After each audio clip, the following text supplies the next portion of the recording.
On to the Pertemps now, and as we've said, I'm gonna put it to the floor to see if anyone wants to flag anything here.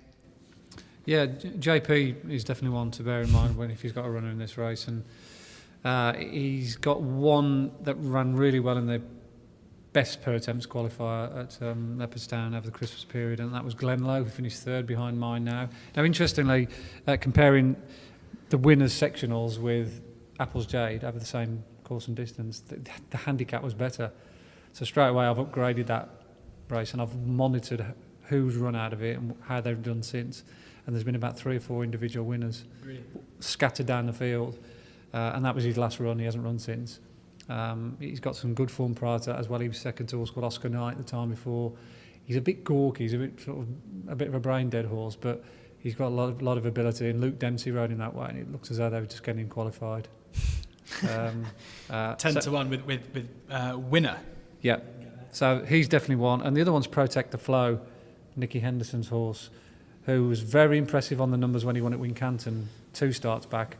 And then they qualified him at Huntingdon, which a track which really wouldn't have suited him. But it was a stop-start race. Taj Badalandabad won the race and basically just did him for foot. But he looked all at sea round Huntingdon. He's a big, long-striding type that just basically couldn't get out of his own way. Barry was sort of like after him down the back straight. He looked like he was a lost cause, but he kept on plugging away and finished third. I just think he wants a more severe test like he got when he won at Wincanton. So those 2 JP horses would be my 2.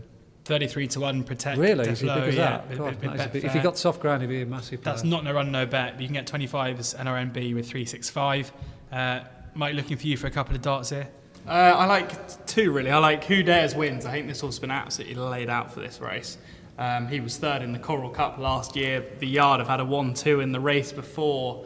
I mean, 3. He runs in the Cesarovich. I think he won the Cesarovich last year. He's a very strong stayer. I mean, he ran in the qualifier at Kempton where he ran well. I don't think that obviously wasn't his derby, basically. He was just being prepped for this race. I know he has had a tiny injury since, but it's not been anything to stop his preparation, if that makes sense.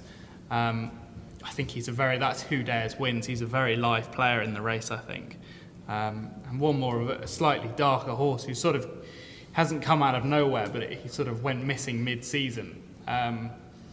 Is Calvados Mad, and he was sent off favourite for the novices trial that On the Blind Side won at Cheltenham.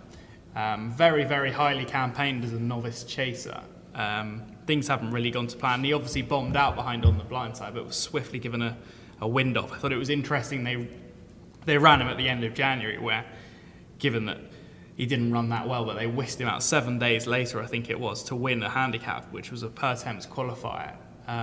He's a very strong stayer himself. I mean, I think he'll relish the 3 miles, and he's always been campaigned as a horse that's been thought of as a pattern horse, basically a graded horse. And I'd be surprised if he's not better than 1-4-2, given that he's won last time and he's had a wind up. Basically, seems to have rejuvenated him. There's every chance that I think he's always been campaigned like a smart horse, and if he fulfills what they think, I think he's going to run well, and he'll relish the test there as well. He's got some good form at Cheltenham as well. Who Dares Wins is 16-1 with Skybet and Calvados Mad there, who ran behind On the Blind Side. No shame there. 20-1 with Bet365. Any more to add, guys? I think it's more of a easier race for punters to look at, because I think 5 years ago you only have to enter to qualify. Now you have to finish in the first 6, so horses have to show a bit. You don't get a Bona Vista that's got loads of zeros by his name, suddenly pops up in the Pertemps and wins, So I think it's an easier race. The horse I kept an eye on, I watched at Warwick qualify, finished 5th, which is just out of it, and won the time for the organist, is it? Oliver Sherwood. Yeah. Highly talented filly, stays very well, and another JP McManus horse. So, but that's, I just thought Slippers Madden rode it that day, and she had a nice run and was sort of always going to get 5th. To look like a qualifying run without suggesting otherwise. But I thought she's one that stood out for me. So Glenlow, Who Dares Wins, The Organist, Calvados Mad, and Protect the Flow. They're your first 5 home in the Pertemps. Lovely.